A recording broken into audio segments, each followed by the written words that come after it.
Hi everyone, my name is Sania Hamida. My student ID number is 231. In today's fast-paced world, we are often searching for figures who don't just talk about change but actually embody it. For my leadership assignment, I've chosen to highlight a leader who has completely shifted my perspective on what public service can should look like. She is a game changer from North Maluku, bringing private sector efficiency into the heart of the government. Let's dive into the leadership journey of Ibu Sherly Tjoana. Okay, when you hear the word leader, what's come to your mind? Is it a title or the power of just a bunch of rigid old school protocol?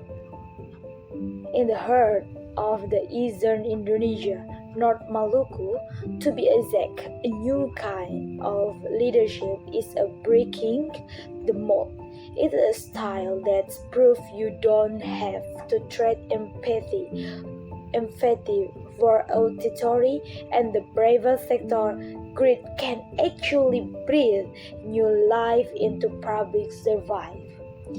Ibu Sherly Tjoana is more than just a public official. She's a visionary and a servant leader with one massive vision to take North Maluku rise as a new epicenter of economic growth in eastern Indonesia. So, what makes her so different? It's her courage to disrupt the status quo. Coming from a professional background, she didn't hesitate to inject private sector DNA into the government body. Transparency, accountability aren't just buzzwords from her, they are her standard operating procedure. She proved in a precision, data driven tracking, and ruthless evaluation.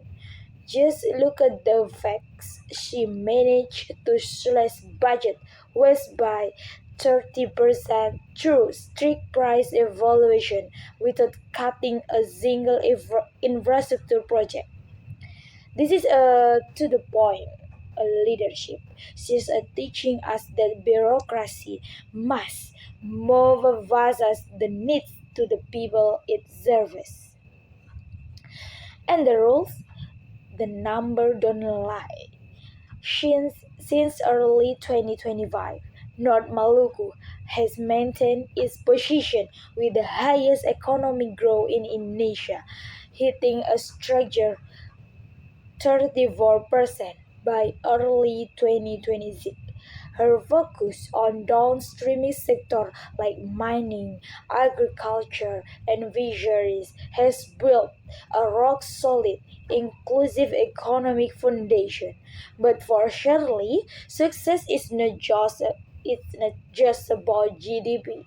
Success is when uh, 2 million students finally get their diplomas that were withheld for years. Success is when citizens can walk into any hospital in Indonesia and get treated for free just by showing her ID.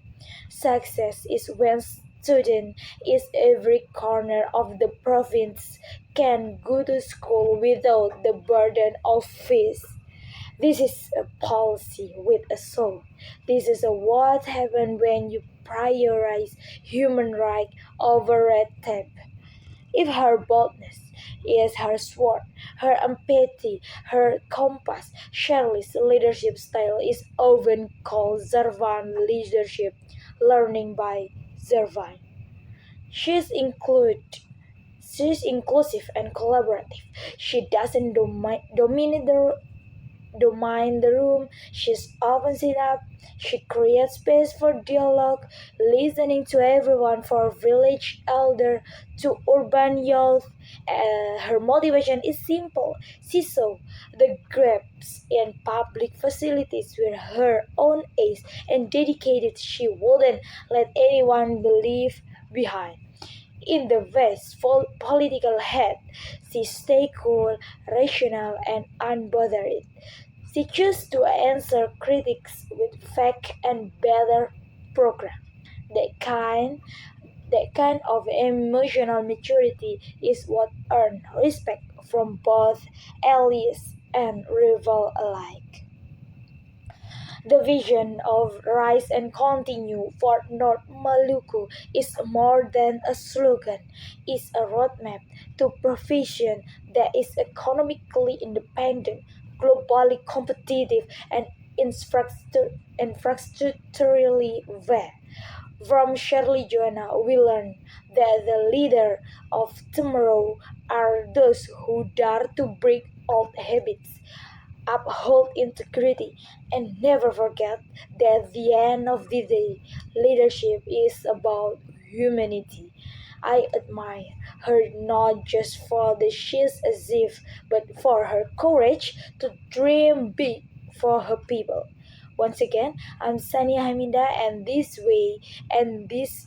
was my take on why Sherly Joanna is a leader inspiring our generation today for Normaluku, for Indonesia.